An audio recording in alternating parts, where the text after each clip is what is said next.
umaga sa inyong lahat. Malugod na pagtanggap sa St. Joseph Parish, Kagalangin, sa ika-6 ng umagang banal na misa, na may liturhiya ngayong Biyernes sa 8 araw na pagdiriwang ng Pasko na muling pagkabuhay. Tumayo po ang lahat at tayo makiisa sa Eucharistikong pagdiriwang na pamumunuan ng ating Kura Paroko, Reverendo Padre Douglas D. Badong.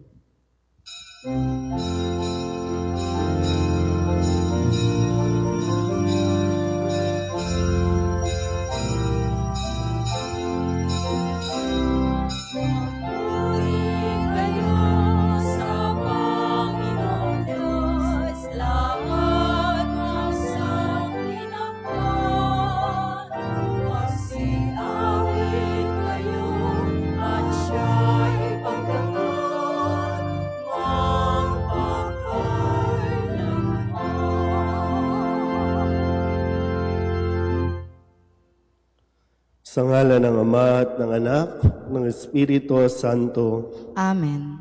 Ang pagpapala ng ating Panginoong Hesu Kristo, ang pag-ibig ng Diyos Ama, at ang makikipagkaisa ng Espiritu Santo, naway sumainyong lahat. At sumaiyo rin. Mga kapatid, aminin natin ang ating mga kasalanan upang tayo'y maging marapat gumanap sa banal na pagdiriwang. Inaamin ko sa mapangyarihang Diyos at sa inyo mga kapatid, na lubha akong nagkasala sa isip, sa salita at sa gawa, at sa aking pagkukulang. Kaya isinasamo ko sa mahal na Birheng Maria, sa lahat ng mga anghel at mga banal, at sa inyo mga kapatid, na ako'y panalangin sa Panginoong ating Diyos. Kaawaan tayo ng makapangyarihang Diyos, patawarin tayo sa ating mga kasalanan at patnubayan tayo sa buhay na walang hanggan. Amen. Panginoon, kaawaan mo kami. Panginoon, kaawaan mo kami. Kristo, kaawaan mo kami. Kristo, kaawaan mo kami. Panginoon, kaawaan mo kami. Panginoon, kaawaan mo kami. Papuri sa Diyos sa kaitaasan At sa lupa'y kapayapaan sa mga taong kinalulugdan niya. Pinupuri ka namin, dinarangal ka namin, sinasamba ka namin, ipinagbubunyi ka namin, pinasasalamatan ka namin dahil sa dakila mong angking kapurihan.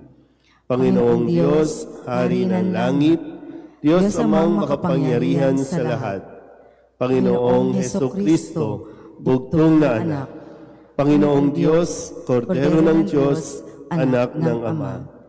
Ikaw na nag-aalis ng mga kasalanan ng sanlibutan, maawa ka sa amin. Ikaw na nag-aalis ng mga kasalanan ng sanlibutan, tanggapin mo ang aming kahilingan.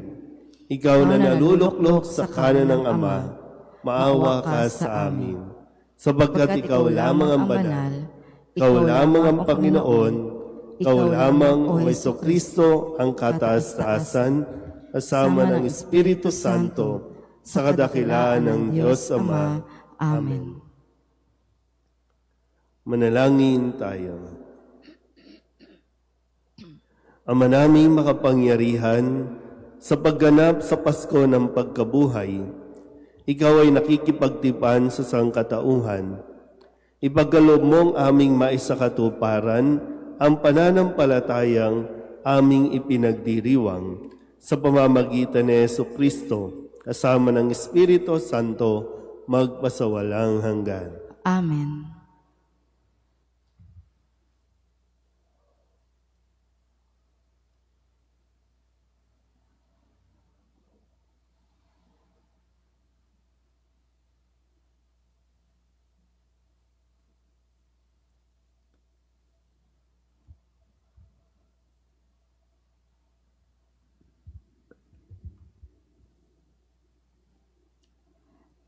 Pagbasa mula sa mga gawa ng mga apostol. Noong mga araw na iyon, nagsasalita pa sina Pedro at Juan tungkol sa kanilang pinagaling. Nang dumating ang mga saserdote ang kapitan ng mga bantay sa templo at ang mga Saduceo. Galit na galit sila sa dalawang apostol sapagkat ipinapahayag nila sa mga tao na si Jesus ay muling nabuhay at ito ang katunayan na muling mabubuhay ang mga patay. Kaya't dinakip nila ang dalawa, ngunit ikinulong mula hanggang kinabukasan sapagkat gabi na noon. Gayunman, marami sa nakarinig ng kanilang pangangaral ang sumampalataya kay Jesus at umabot sa 5,000 ang bilang ng mga lalaki. Kinabukasan, nagkatipon sa Jerusalem ang mga pinuno, ang matatanda ng bayan at ang mga eskriba. Kasama nila si Anas na pinakapunong saserdote, si Caifás, si Juan, si Alejandro at ang buong angkan ng pinakapunong saserdote. Pinaharap nila ang mga apostol at tinanong, "Sa anong kapangyarihan o kaninong pangalan ninyo ginagawa ang bagay na ito?"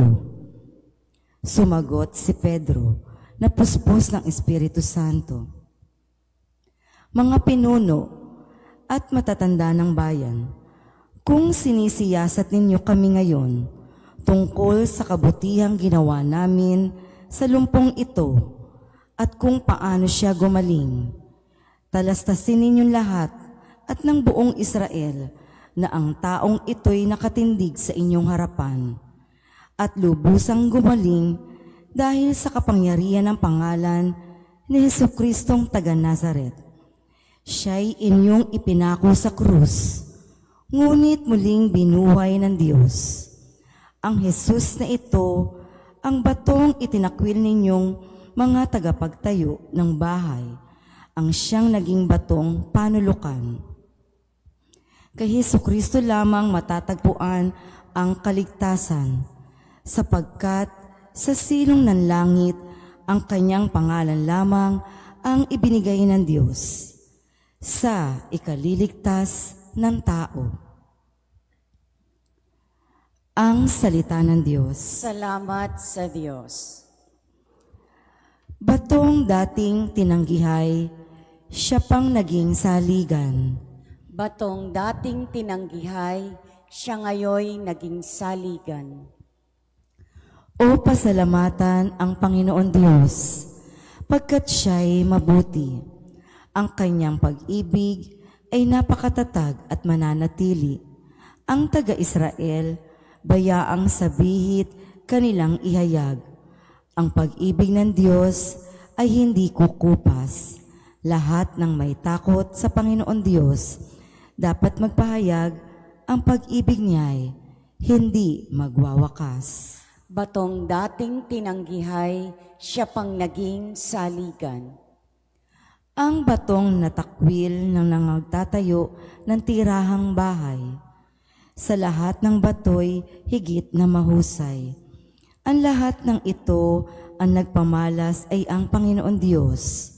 Kung iyong mamasdan ay kalugod-lugod o kahanga-hanga, ang araw na itong ating Diyos ang nagbigay, tayo ay magalak, ating ipagdiwang.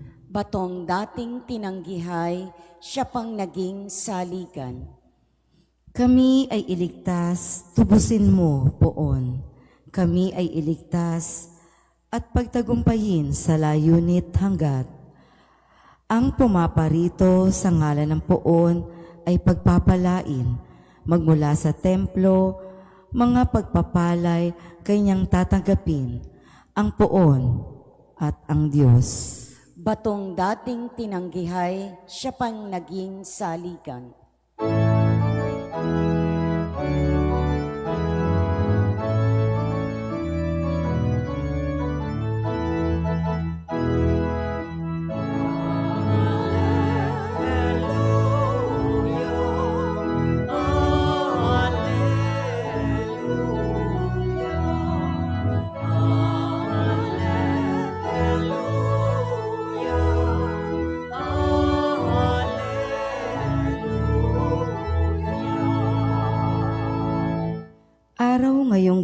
Diyos, magdiwang tayo ng lubos, purihin ang manunubos.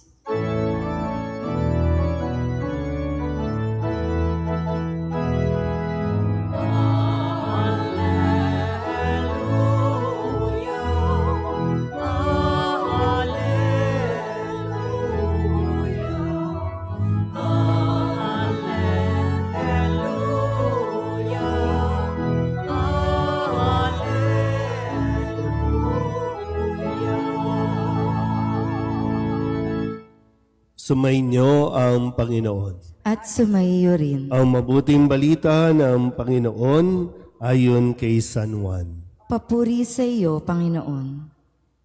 Noong panahong iyon, muling napakita si Jesus sa mga alagad sa tabi ng lawa ng Tiberias. Ganito ang pangyayari. Magkakasama sina Simon Pedro, Tomas na tinaguriang kambal, Natanael na taga-Kana, Galilea, ang mga anak ni Zebedeo at 2 alagad. Sinabi sa kanila ni Simon Pedro, "Mangingisda ako." "Sasama kami," wika nila. Umalis sila at lumulan sa bangka. Subalit walang nahuli ng gabing iyon. Nang magbubukang liwayway na, tumayo si Jesus sa pampang. Subalit hindi siya nakilala ng mga alagad. Sinabi niya, "Mga anak, mayroon ba kayong huli?" "Wala po," tugon nila. "Ihulog ninyo ang lambat sa gawing kanan ng bangka at makahuhuli kayo," sabi ni Jesus. Inihulog nga nila ang lambat at hindi nila ito mahila sa dami ng huli. Sinabi kay Pedro ng alagad na minamahal ni Jesus, "Ang Panginoon iyon." Nang marinig ito ni Simon Pedro, siya'y nagsuot ng damit sapagkat ubad siya at tumalon sa tubig. Ang kasama niyang mga alagad ay sumapit sa pampang, sakay ng munting bangka. Hila-hila ang lambat na puno ng isda. Hindi sila gaanong kalayuan sa pampang, mga 90 metro lamang. Pag-ahon nila sa pampang, ay nakakita sila roon ng mga baga na may isdang nakaihaw at ilang tinapay. "Magdala kayo rito ng ilang isdang nahuli ninyo," sabi ni Jesus. Kaya't sumampa sa bangka si Simon Pedro at tinila sa pampang ang lambat na puno ng malalaking isda, 153 lahat. Hindi napunit ang lambat kahit gaano karami ang isda. "Halika kayo at mag-almusal tayo," sabi ni Jesus. Isa man sa mga alagad ay walang nangahas magtanong sa kanya kung sino siya, sapagkat alam nila na siya ang Panginoon. Lumapit si Jesus, kinuha ang tinapay at ibinigay sa kanila. Gayon din ang isda. Ito ang ikatlong pagpapakita ni Jesus sa mga alagad pagkatapos na siya'y muling mabuhay. Ang mabuting balita ng Panginoon. Pinupuri ka namin, Panginoong Hesukristo. Isang magandang umaga po sa inyong lahat. Magandang umaga po. Ngayon po ay Biyernes sa 8 araw na pagdiriwang ng Pasko ng Pagkabuhay. Sabi po ng mga lingwahe ngayon, kung gusto mong sumakses sa buhay, matuto tayong sumunod kay Jesus. Sa karanasan ni na Pedro at ng kanyang mga kasama, ng mga alagad, gaya ng dati, nung una silang tinawag ni Jesus. Naalala niyo pa po ba yung kwento? Nang sila po ay unang makita ni Jesus, ang sabi rin nila, wala silang huli magdamag. Kahit gaano sila kagaling, kahit gaano sila ka-eksperto pagdating sa dagat, wala silang nahuli kahit isa. Pero nung sinabi ni Jesus, matapos na sila po ay makinig kay Jesus, di ba, habang nagliligpit na sila noon, ang sinabi ay ihulog niyo ulit at doon ay nakahuli sila na halos lumubog ang kanilang bangka. Yun yung unang tagpo ni Jesus kina Pedro at sa iba pang mga alagad. At ngayon, sa muling pagkabuhay ni Jesus, sabi nga po, no, ito ang ikatlong beses na pagpapakita ni Jesus sa kanila. Pero dahil hindi pa rin nagsisink in sa kanilang isipan ang kanyang pagkabuhay, kaya sabi dito, umaalis si Pedro at siya ay mangingisda. At sumama yung ilang mga alagad. Babalikan ko ulit. Ang sabi ni Jesus kay Pedro, nung una siyang makita, gagawin kitang mangingisda o mamamalakaya, hindi na ng isda, kundi ng mga tao. Ngayon, gustong magbalik ni Pedro sa kanyang pangingisda. Kaya po, hindi siya sumakses kahit magdamag na silang nanlalambat. Pero, nang sundin nila si Jesus, bagamat hindi pa nila nakakilala, ihulog ninyo sa gawing kanan. Doon na sumakses ang kanilang pangingisda. So, maganda rin po no, na mapaalalahanan tayo kung sakali po no, na dumaan tayo sa proseso ng 40 araw na paghahanda, may mga pag-aayuno, may mga ginawa tayong sakripisyo, magandang pagnilayan kung pagkatapos ba nito muling nabuhay si Jesus, bumalik ba tayo sa dati? O nakita natin na kaya naman palang madisiplina. Kasi di ba minsan yung paanyaya sa atin, bawas ng sigarilyo, bawas ng yosi, bawas ng panonood, bawas ng ganito, sa 40 araw. Kaya nga may fasting. Nagawa mo naman. Pero ngayon, Pasko ng pagkabuhay, para bang okay na, tapos na. Bakit hindi mo pa ituloy yung pagbabago unti-unti? So kung gusto mo talagang sumakses, sundin mo si Jesus. Amen?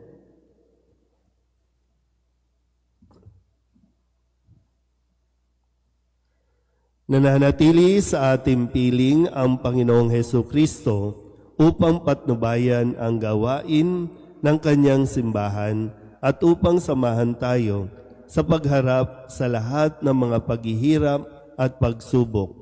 Tumawag tayo sa Kanya ng may ganap na tiwala at sabihin natin, Panginoon, dinggin mo ang aming panalangin. Panginoon, dinggin mo ang aming panalangin. Ang buong simbahan naway pagpanibaguhin ng biyaya ng Pasko ng muling pagkabuhay. Manalangin tayo sa Panginoon. Panginoon, dinggin mo ang aming panalangin. Sa lahat ng tao sa mundo, naway maibigay ang kapayapaang ibinigay ng Panginoong muling nabuhay sa kanyang mga apostol. Manalangin tayo sa Panginoon. Panginoon, dinggin mo ang aming panalangin. Ang mga nangangailangan, naway tulungan natin at bigyan sila na makapapawi ng pagkagutom ng kanilang katawan at kaluluwa. Manalangin tayo sa Panginoon. Panginoon, dinggin mo ang aming panalangin. Ang mga may sakit at may kapansanan, naway makatanggap ng ginhawa at pag-asa mula sa mga tumutulong sa kanila. Manalangin tayo sa Panginoon. Panginoon, dinggin mo ang aming panalangin. Ang mga naunang lumisan sa mundong ito, naway tanggapin sa dalampasigan na walang hanggan. Manalangin tayo sa Panginoon. Panginoon, dinggin mo ang aming panalangin. Idulog din natin sa Panginoon ang ating mga personal na kahilingan at mga panalangin para sa ating mga pamilya, kasama din ang mga kahilingan ng mga nanonood sa online. Lahat ng mga misang pasasalamat, special na intensyon, agarang paggaling ng mga may sakit, lahat ng mga kaluluwa, lalong-lalo na ang kaluluwa ng Santo Papa Francisco at ang lahat ng mga panalangin na inihiling na ipagdasal sa misang ito.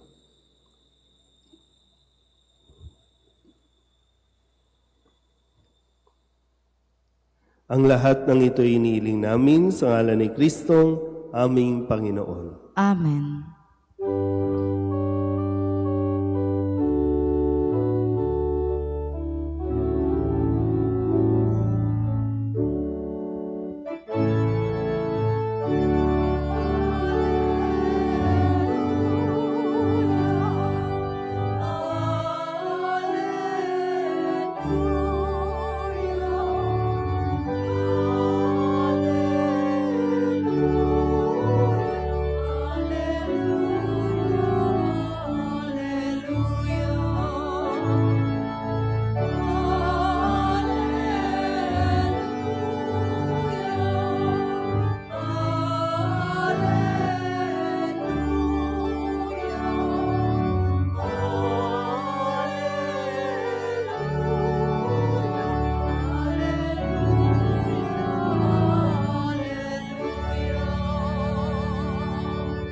Tumayo po ang lahat.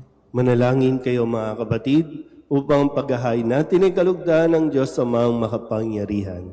Tanggapin nawa ng Panginoon itong paghahain sa iyong mga kamay, sa kapurihan niya at karangalan sa ating kapakinabangan at sa buong sambayanan niyang banal. Ama naming mapagmahal, lubusin mo ang ginaganap na pagpapalitan ng mga kaloob mo at ng aming mga alay, upang ang aming mga kinahihiligang bagay ay mapalitan ng pagnanais sa iyong mga bigay, sa pamamagitan ni Jesucristo, kasama ng Espiritu Santo, magpasawalang hanggan. Amen. Sumainyo ang Panginoon. At sumaiyo rin. Itaas sa Diyos ang inyong puso at diwa. Itinaas na namin sa Panginoon. Pasalamatan natin ang Panginoong ating Diyos. Marapat na siya ay pasalamatan. Ama naming makapangyarihan, tunay nga marapat na ikaw ay aming pasalamatan, lalo ngayong ipinagdiriwang ang paghahain ng Mesiyas, ang maamong tupa na tumubos sa aming lahat. Ang iyong anak na minamahal ay naghain ng sarili niyang buhay. Siya ang tupang maamong umako sa kaparusahan upang mapatawad ang kasalanan ng sanlibutan. Sa pagkamatay niya sa banal na krus, ang kamatayan namin ay kanyang nilupig. Sa pagkabuhay niya bilang manunubos, pag-asa at pagkabuhay ay aming nakamit. Kaya kaysa ng mga anghel na nagsisiawin ng papuri sa iyo, na walang humpay sa kalangitan, kami nagbubunyi sa iyong kadakilaan.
Ama naming banal, ikaw ang bukal ng tanang kabanalan. Kaya't sa pamamagitan ng iyong Espiritu, gawin mong banal ang kaloob na ito upang para sa aming maging katawan at dugo ng aming Panginoong Heso Kristo. Bago niya pinagtiis ang pusang loob na maging handog, hinawakan niya ang tinapay, pinasalamatan kaniya, Pinaghati-hati niya iyon, iniabot sa kanyang mga alagad at sinabi, "Tanggapin ninyong lahat ito at kanin, ito ang aking katawan na iahandog para sa inyo."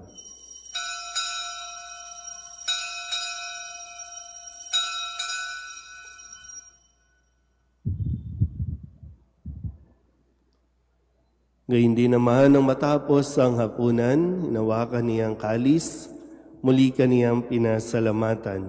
Iniabot niya ang kalis sa kanyang mga alagad at sinabi, "Tanggapin ninyong lahat ito at inumin. Ito ang kalis ng aking dugo, ng bago at walang hanggan tipan. Ang aking dugo na ibubuhos para sa inyo at para sa lahat, sa ikapagpapatawad ng mga kasalanan. Gawin ninyo ito sa pag-alaala sa akin."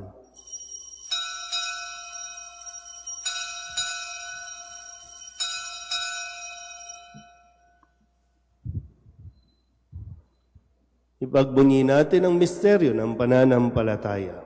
Si Kristo'y namatay, si Kristo'y nabuhay, si Kristo'y babalik sa wakas ng panahon. Ama, ginagawa namin ngayon ang pag-alaala sa pagkamatay at muling pagkabuhay ng iyong anak, kaya tiniaalay namin sa iyo ang tinapay na nagbibigay buhay at ang kalis na nagkakaloob ng kaligtasan. Kami nagpapasalamat dahil kami iyong minarapat na tumayo sa harap mo para maglingkod sa iyo. Isinasamo namin kami magsasalo-salo sa katawan at dugo ni Kristo ay mabuklod sa pagkakaisa sa pamamagitan ng Espiritu Santo. Ama, lingapin mo ang iyong simbahang laganap sa buong daigdig. Puspusin mo kami sa pag-ibig kaysa ni Jose na aming obispo at ng tanang kaparian. Alalahanin mo si Francisco na tinawag mo mula sa daigdig na ito. Nung siya'y binyagan, siya'y nakaisa ni Kristo sa pagkamatay. Ngayong siya'y pumanaw, naway makaisa siya ni Kristo sa pagkabuhay.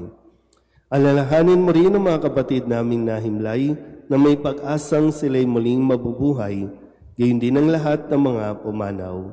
Kawaan mo sila at patuloyin sa iyong kaliwanagan. Kawaan mo at paghindapating kaming lahat na makasalo sa iyong buhay na walang wakas. Kaysa ng mahal na Birheng Maria na ina ng Diyos, ng kabiyak ng puso niyang si San Jose, kaysa ng mga apostol at ng lahat ng mga banal na namuhay dito sa daigdig ng kalugod-lugod sa iyo, may pagdiwang nawa namin ang pagpupuri sa ikararangal mo sa pamamagitan ng iyong anak na aming Panginoong Jesucristo. Sa pamamagitan ni Kristo, kasama niya sa Kanya, ang lahat ng parangal at papuri ay sa iyo, Diyos Amang makapangyarihan, kasama ng Espiritu Santo, magpasawalang hanggan.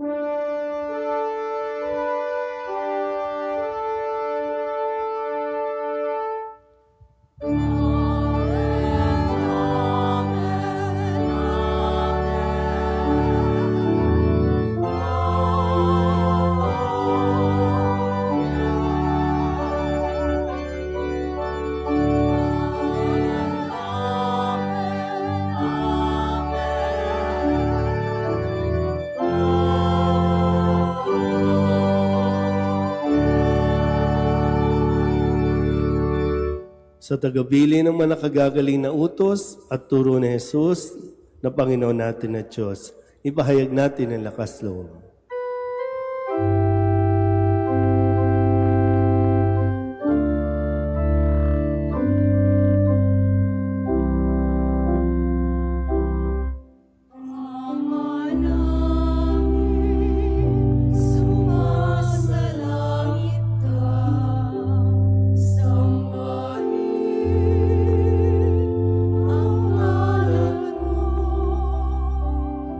Mapasa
Hinihiling namin kami iadya sa lahat ng masama, pagkalooban ng kapayapaan araw-araw, iligtas sa kasalanan at ilayo sa lahat ng kapahamakan, samantalang aming pinananabikan ang dakilang araw ng pagpapahayag ng tagapagligtas naming si Jesucristo. Sapagkat iyo ang kaharian at ang kapangyarihan at ang kapurihan, magpakailanman. Amen. Panginoong Jesucristo, sinabi mo sa iyong mga apostol, kapayapaan ang iniiwan ko sa inyo, ang aking kapayapaan ang binibigay ko sa inyo.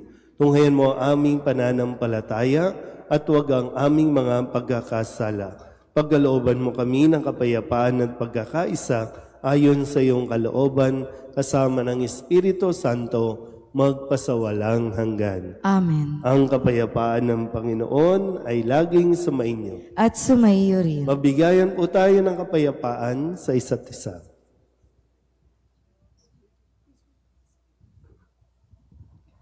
Kordero ng Diyos na nag-aalis ng mga kasalanan ng sanlibutan, maawa ka sa amin. Kordero ng Diyos na nag-aalis ng mga kasalanan ng sanlibutan, maawa ka sa amin. Kordero ng Diyos na nag-aalis ng mga kasalanan ng sanlibutan, ipagkaloob mo sa amin ang kapayapaan. Ito ang kordero ng Diyos. Ito ang nag-aalis ng kasalanan ng sanlibutan. Mampalad ang mga inaanyayahan sa kanyang piging. Panginoon, hindi ako karapat-dapat na magpatuloy sa iyo, ngunit sa isang salita mo lamang ay gagaling na ako.